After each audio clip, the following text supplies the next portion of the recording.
Meus irmãos e minhas irmãs, paz e bem.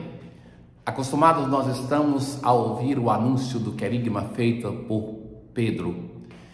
Agora na segunda grande parte dos Atos dos Apóstolos, nós vamos acompanhar a história de Paulo. Paulo ontem estava na sinagoga de Antioquia e nós ouvimos a primeira parte do seu discurso aos judeus. Hoje nós vamos ouvir a segunda parte.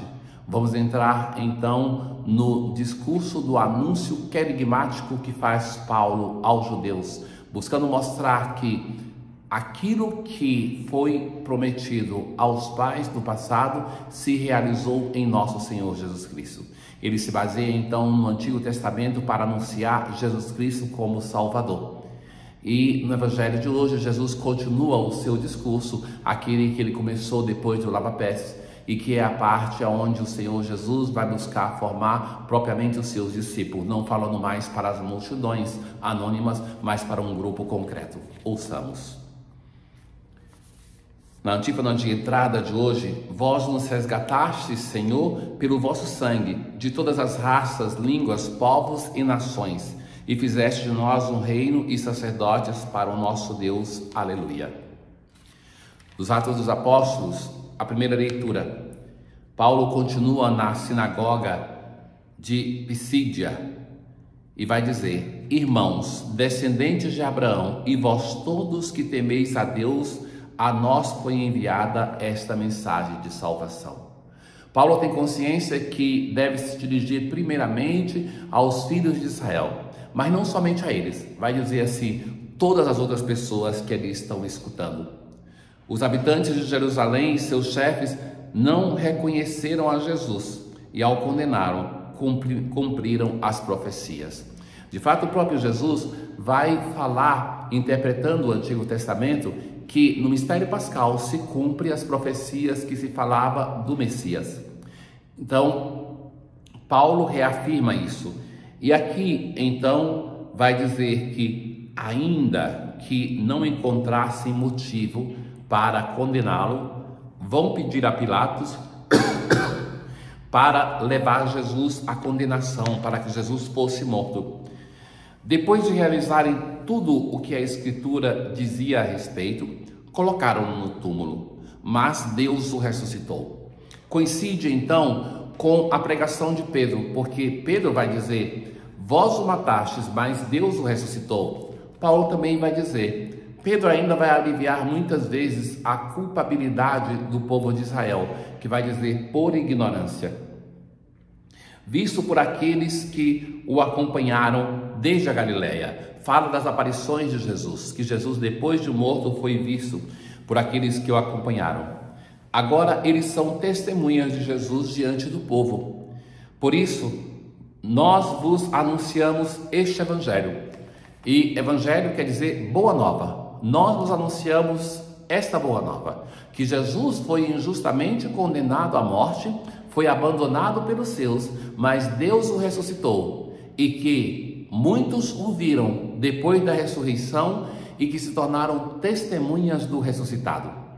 É essa capacidade que a fé faz com as pessoas, de que sejam testemunhas, e que Paulo também vai viver isso na sua história de perseguidor que se converte ao Cristo. A promessa que Deus fez aos antepassados, ele a cumpriu para nós, seus filhos, quando ressuscitou Jesus. Aquilo que Deus, ao longo da história, e que Paulo já compendiava na leitura de ontem, que Deus prometera ao povo de Israel, ele vai realizar. Mas veja que interessante, citando o Salmo, que vai ser o Salmo responsorial de hoje, o Salmo 2, vai dizer que Deus cumpriu essa promessa: tu és o meu filho, eu hoje te gerei. No Saltério, essa frase é referida sobre o nascimento daquele que Deus vai ter como seu filho, descendente de Davi. Na interpretação de Paulo, aqui tem uma peculiaridade, que vai entender a ressurreição como o cumprimento da promessa que Deus faz ao seu Messias. É a ressurreição, e isso nós já ouvimos de algum modo na noite da vigília pascal, que aquilo que Deus faz na ressurreição do seu Filho supera em qualidade a obra da criação, e então também supera em qualidade o nascimento do descendente da casa de Davi. A ressurreição é o ponto motor da nossa vida de fé. Justamente o salmo citado por Paulo é aquele que nós rezamos como resposta orante à palavra de Deus. Fui eu mesmo que escolhi este meu rei, e em Sião meu monte santo consagrei. Tu és meu filho, e eu hoje te gerei. Podes pedir-me, e em resposta eu te darei, por tua herança os povos todos e as nações. E agora, poderosos, entendei, soberanos, aprendei esta lição. Com temor servi a Deus, rendei-lhe glória, e prestar-lhe homenagem com respeito. Na aclamação ao Evangelho de hoje, sou o caminho, a verdade e a vida. Ninguém vem ao Pai senão por mim. Jesus continua o seu discurso aos discípulos e vai dizer: não se perturbe o vosso coração. A perturbação que podia ter no coração dos discípulos é aquela que Jesus vai dizer que está chegando a sua hora.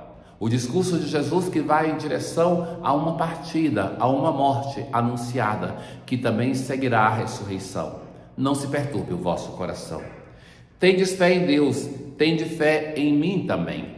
Jesus é um mestre todo singular, que vai se identificar com Deus e que com frases como esta ele vai revelar a sua identidade divina. Um dos motivos que no quarto evangelho vai levar Jesus à morte capital. Essa identidade com Deus que vai ser considerada uma blasfêmia. Mas ao longo do evangelho, do quarto evangelho, Jesus vai fazer discursos onde ele vai reforçar essa sua identidade como Pai. Na casa de meu Pai há muitas moradas, vou preparar um lugar para vós.